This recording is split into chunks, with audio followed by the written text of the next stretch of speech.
Leonardo Prieto, boa noite, Nicola. Procede, segundo o Eduardo Afonso, Cebolinha fechou com o São Paulo. E o jogador já disse sim ao tricolor. E o Flamengo vai tentar o Marcos Antônio no meio do ano. Tem saído notícias sobre isso. Cara, o interesse do Flamengo no Marcos Antônio é super antigo e absolutamente real, tá? Quanto a isso, não há nenhuma mentira. Houve até um acordo de cavalheiros para metade do ano e tal, embora esse acordo de cavalheiros não é assim, no Flamengo tem uma prioridade, ou teria uma prioridade, enfim, mas dá para dizer que é um jogador monitorado. Sobre um acordo entre São Paulo e Cebolinha, não é informação que eu tenho. A última vez que eu falei com o Rui, durante a semana, só para ir na ordem cronológica dos fatos, né? Começaram a rolar rumores de Cebolinha e Scarpa no São Paulo, mas coisa bem básica, assim, né? De contas de jornalistas que não são do primeiro escalão. E eu entrei em contato durante uma live com o Rui Costa. Rui, queria que você falasse sobre Cebolinha e sobre Scarpa. Sobre Scarpa, o Rui descartou na hora. Nicola, o Scarpa não será contratado. E o Cebolinha? Aí ele lembrou que era ele o diretor jurídico do Grêmio quando o Cebolinha é contratado do Fortaleza, era ele o cara que tocava o departamento, eu não sei se era jurídico ou de futebol, mas ele falou que ele que assinou o primeiro contrato do Cebolinha no Grêmio, o primeiro contrato profissional. Então percebi que o Rui gosta demais do Cebolinha. Eu falei, mas tem chance? Ele falou, Nicola, é muito difícil, mas o São Paulo vai tentar. Então, que há o interesse do São Paulo em contratar o Cebolinha, isso é real, tá? Que mais? Severino Costa, Roger Machado é muito burro, queimou a quinta substituição antes dos 35 minutos, quais jogadores machucaram, tudo não... Pois é, só para explicar, né? São Paulo terminou o jogo com 2 a menos por causa de lesões, a mais preocupante delas, a do Lucas Moura, que havia acabado de voltar depois de uma lesão, uma quebra uma fratura de 2 costelas, e ele sai chorando, uma imagem meio forte, né? O Severino Costa, Nicola, é verdade que o Flamengo voltou a carga para comprar o Marcos Antônio do São Paulo e quer fazer troca com o Cebolinha mais um a tratar sobre o tema. Eu procurei aqui nas redes sociais do Edu Afonso e não achei nada, tá? Deixa eu ver se Cebolinha, Marcos Antônio. Só para lembrar que o São Paulo não pode trocar o Marcos Antônio pelo Cebolinha, pau a pau, porque o Cebolinha tem contrato só até dezembro. Hoje não vale mais do que 3, 4, 5 milhões de euros. O Marcos Antônio tem contrato longo e é talvez o jogador mais valioso do São Paulo. Então, esse negócio só aconteceria dentro de uma lógica se o Flamengo colocasse dinheiro para o São Paulo além do Cebolinha, tá? E nem estou dizendo qual jogador é melhor. O Cebolinha, na teoria, é maior do que o Marcos Antônio, se você olhar a carreira dos dois. Mas o fato de o Cebolinha estar há 7 meses e meio, 8 meses do fim do contrato, o vínculo dele acaba em dezembro, permite ao Cebolinha assinar um pré-contrato com o São Paulo em 1º de julho e chegar de graça.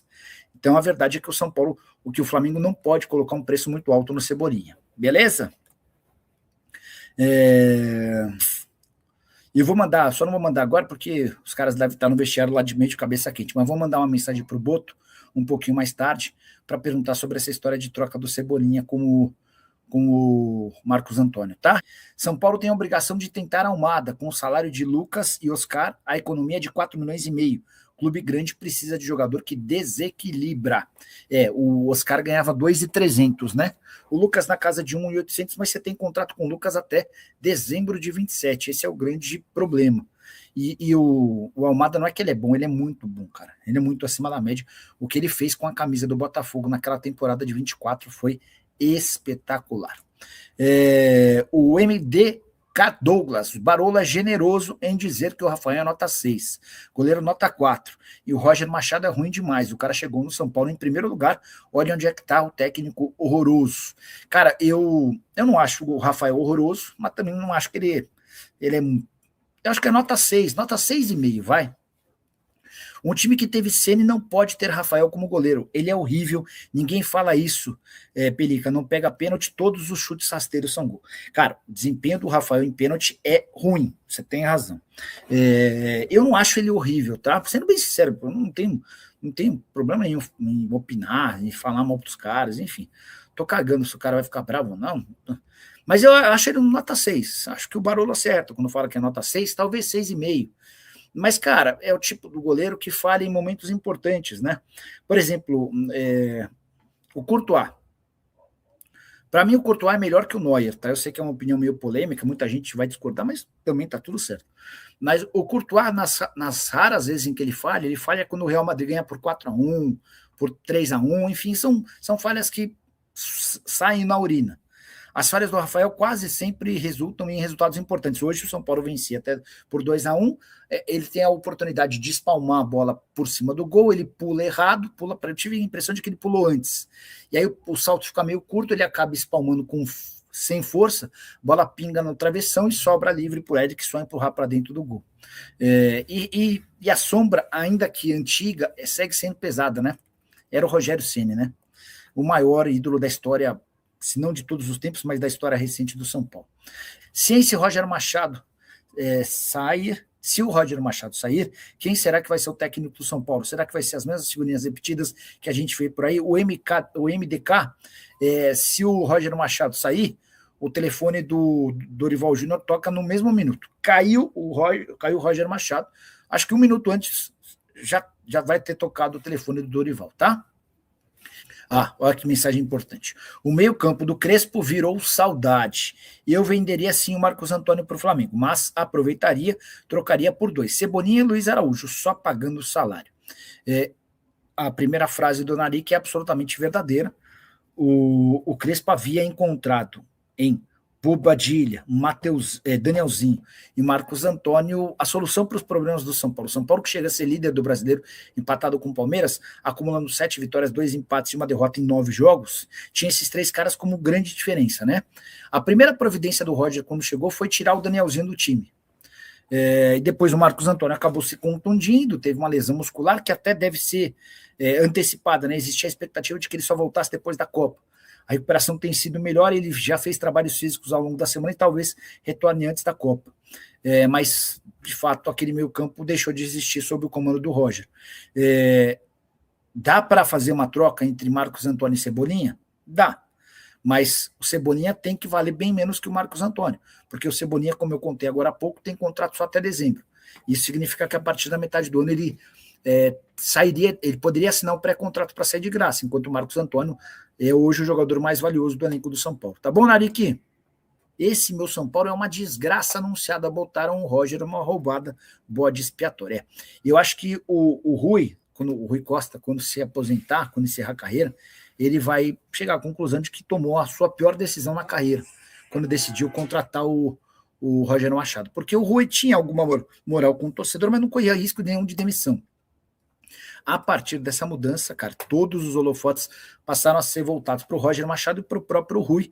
Se o Roger cair, o Rui existe a chance de ir no embalo, né? De ser demitido também. Até porque o Rui é hoje o único remanescente da era Júlio Casares. O Eduardo Toni, que era o diretor de marketing, era o penúltimo, caiu na quinta-feira, agora só sobrou o Rui. Se o Roger Machado cair, o Rafinha cai também, não acredito nisso, Levi. Existe algum homem forte para investir no São Paulo? Se você falar para o Diego Fernandes, ele vai garantir que está trazendo um dinheiro da Arábia Saudita, da China, mas dentro do São Paulo todo mundo olha com desconfiança para ele. Como é que está a situação do Arboleda no São Paulo? A pergunta é do Anderson Rodrigues. Anderson, o Arboleda era esperado na última sexta-feira, no último dia 30. O pessoal de São Paulo mandou representantes lá no aeroporto para recepcioná-lo e adivinha, o cara não apareceu. A boa notícia para o São Paulino é de que ele completa amanhã um mês de sumiço, né? E aí o São Paulo fica bem confortável para acionar a rescisão por justa causa, o que faz com que o Arboleda deixe de ter uma série de privilégios. Ele perde o INSS, não, perde o fundo de garantia, perde uma série de benefícios. O cara abandonou o emprego. O São Paulo mandou 3 notificações, tentou a todo custo que o cara voltasse, foi alertando sobre a possibilidade da justa causa, o cara não voltou. Cara, quando que a gente vai lembrar de um outro caso assim, de um jogador que abandonou o emprego? Muito louco mesmo. O Wallace, volante do Cruzeiro, pode ir para o São Paulo. Levi, o Wallace ganha R$1.200.000 por mês e não consegue jogar com a camisa do Cruzeiro, tá? Chegou uma resposta de uma pessoa do São Paulo próximo ao Macis. A pergunta foi: o São Paulo vai mesmo fechar com o diretor de marketing do Bahia? Ainda não está certo. Boa. Fala, pessoal. Estamos aí com atualizações importantes do São Paulo. Se inscreva e ative o sininho para receber mais atualizações do Tricolor. Deixe seu like, que é muito importante para o crescimento do canal. Utilize o espaço aqui embaixo para registrar sua opinião. Ficamos por aqui com mais esse giro de notícias. Um abraço e até o próximo vídeo.